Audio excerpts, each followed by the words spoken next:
மகாபாரதத்தை பற்றி பேசும்போது கிருஷ்ணர், அர்ஜுனன், யுதிஷ்டர் ஆகியோர் நமது நினைவிற்கு வருகிறார்கள். பின்னர் நமது நினைவிற்கு வருபவர்கள் தீய எண்ணங்கள் கொண்ட கௌரவர்கள்.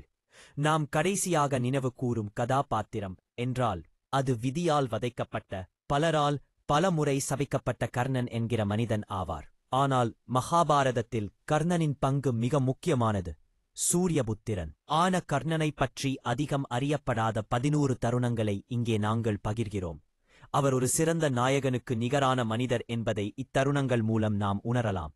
தருமனை விட கர்ணன் கூர்மையாக இருந்தான். அதற்கான காரணம் இங்கே. ஒருமுறை அர்ஜுனன் கிருஷ்ணரிடம், ஏன் தருமரை தர்மராஜர் என்றும் மற்றும் கர்ணனை தன்வீர் என்று அழைக்கிறீர்கள் என வினவினார். இந்த வினவிற்கு பதிலளிக்க கிருஷ்ணர் தன்னையும் அர்ஜுனனையும் பிராமணர்களாக மாறுவேடமிட்டு இரு ராஜாக்களையும் பார்க்க முடிவு செய்தார்.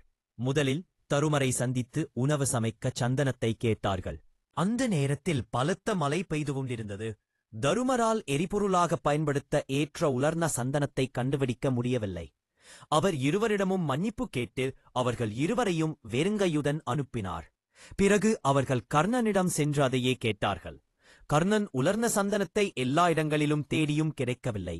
ஆயினும் அவர் பிராமணர்களை வெறுங்கையுடன் வீட்டுக்கு செல்ல விடவில்லை. அவர் தனது வில் மற்றும் அம்புகளை எடுத்து சந்தன மரத்தான் செய்யப்பட்ட தமது மாளிகையின் கதவுகளை பெட்டி எடுத்து கிருஷ்ணருக்கும் அர்ஜுனனுக்கும் கொடுத்தார். கர்ணன் தனது உண்மையான பாரம்பரியத்தை அறிந்திருந்தாலும் ரிஷி பரசுராமரால் சபிக்கப்பட்டார். கர்ணன்தான் ஒரு பிராமணர் என்று பொய் கூறியிருந்தார். ஏனெனில் எல்லா காலத்திலும் மிகச் சிறந்த ஆசிரியரிடமிருந்து வில்வித்தை கற்றுக்கொள்ள வேண்டும் என்ற நோக்கத்தில் அவர் பொய் சொல்லும்படி நேர்ந்தது. ஆனால் அந்தப் பொய் அவருக்கு சிக்கலை ஏற்படுத்தியது.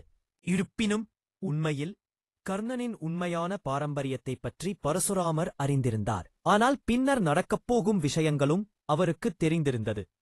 கர்ணன் துரியோகனனிடம் தர்மத்தால் மட்டுமே ஈர்க்கப்படவில்லை. அங்க தேசத்து மன்னனாக கர்ணனுக்கு முடிசூட்டப்பட்ட பிறகு அவர் துரியோகனனுடன் அதிக நேரம் செலவிட்டார். அவர்கள் மாலையில் பகடை விளையாடுவார்கள். சூரியன் மறையும் மாலை நேரத்தின் ஒரு நாள் அவர்கள் விளையாடிக் கொண்டிருந்தபோது துரியோகனன் சிறிது நேரத்தில் வெளியேற வேண்டியிருந்தது. அந்த வழியாக சென்று கொண்டிருந்த கிய மனைவி பானுமதி கர்ணன் தனது கணவருக்காக காத்திருப்பதைக் கண்டு கணவரின் விளையாட்டை தொடர முடிவு செய்தார். அந்த நேரத்தில் அவர்களிடையே யாருடைய முறை அடுத்தது என்று ஒரு சாதாரண சண்டை இருந்தது.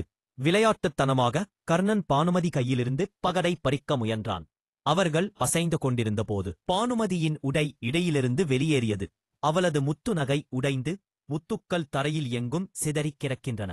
அந்த நேரத்தில் துரியோதனன் உள்ளே நுழைகிறான். அப்போது அவர்களுடைய உடைகள் சிக்கி முத்துக்கள் அனைத்தும் தரையில் காணப்பட்டன. துரியோதனன் கர்ணனிடம் என்ன சண்டை என்று கேட்டார். காரணம் தெரிந்ததும் வெடித்து சத்தமாக சிரித்துக் கொண்டே இருந்தார். பின்னர் பானுமதி ஏன் துரியோதனனிடம் அவளை சந்தேகிக்கவில்லை என்று கேட்டபோது அவர் பதிலளித்தார், ஒரு உறவில் சந்தேகத்திற்கு வாய்ப்பில்லை. ஏனென்றால் சந்தேகம் தீரும் போது எந்த உறவும் இருக்காது. கர்ணன் எனது சிறந்த நண்பர். நான் அவரை நம்புகிறேன். ஏனெனில் நான் அவர் ஒருபோதும் என் நம்பிக்கையை உடைக்க மாட்டார் என்றான். மகாபாரதத்தில் கர்ணன் தானே தோற்கடிக்க முடியவில்லை. குருக்ஷேத்திர போரின் போது கிருஷ்ணரும் இந்திரனும் பாண்டவர்களுக்கு கர்ணனை கொல்ல உதவினார்கள். கிருஷ்ணன் அர்ஜுனனுக்கு ஒரு தேரோட்டியாக போர்க்களத்திற்குள் நுழைந்தான்.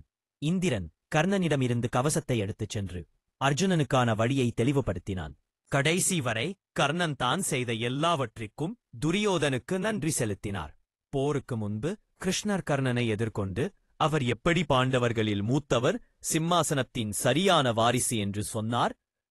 குந்தி தனது தாயார் மற்றும் அவரவர் தந்தை சூரிய தேவர் என்று தெரிந்ததும் கர்ணன் மகிழ்ச்சியடைந்தாலும் துரியோதனனிடம் இருந்த நட்பும் விசுவாசமும் காரணமாக பாண்டவர்களுடன் சேர அவர் மறுத்துவிட்டான்.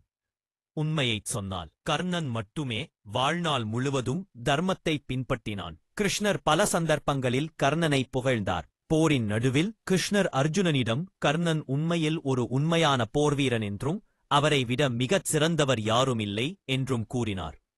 கடினமான காலங்கள் ஒன்றுபோதும் நீடிக்காது. ஆனால் கடினமான மனிதர்கள் கர்ணன் நமக்கு நினைவூட்டுகிறார். மகாபாரதத்தில் இருந்த மற்றவர்களை உரி சோகங்கள் இருந்தன.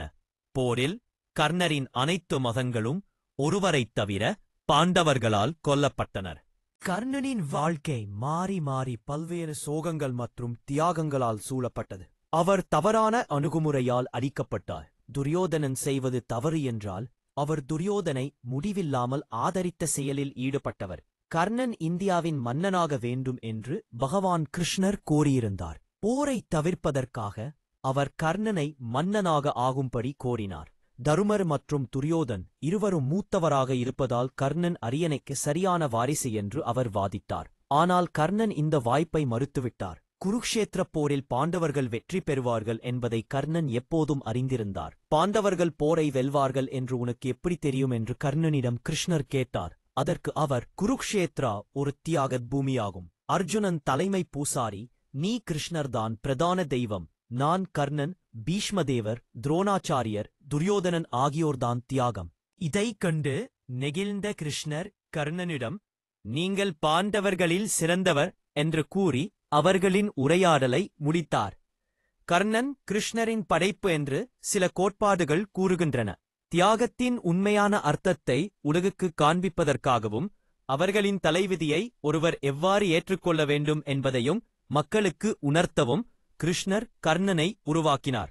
துரதிர்ஷ்டம் அல்லது கெட்ட நேரங்கள் இருந்த போதிலும் கர்ணன் ஆன்மீகம், தாராள மனப்பான்மை, பணிவு, கண்ணியம் மற்றும் சுயமரியாதை ஆகியவற்றில் தொடர்ந்து நம்பிக்கை கொண்டிருந்தார். மேலும் தனது அன்புக்குரியவர்களிடம் மரியாதை செலுத்தினார். கர்ணன் ராதாவின் மகன் என்று நினைவு கூற விரும்பினான். கர்ணனை ஈன்றெடுத்த தாய் குந்தி, ஆனால் அதை தெரிந்து கொண்ட பிறகும் அவர் ராதாவின் மகனாய் அறிய விரும்பினார். குந்தியின் மகனாய் அறிய அவர் விரும்பவில்லை.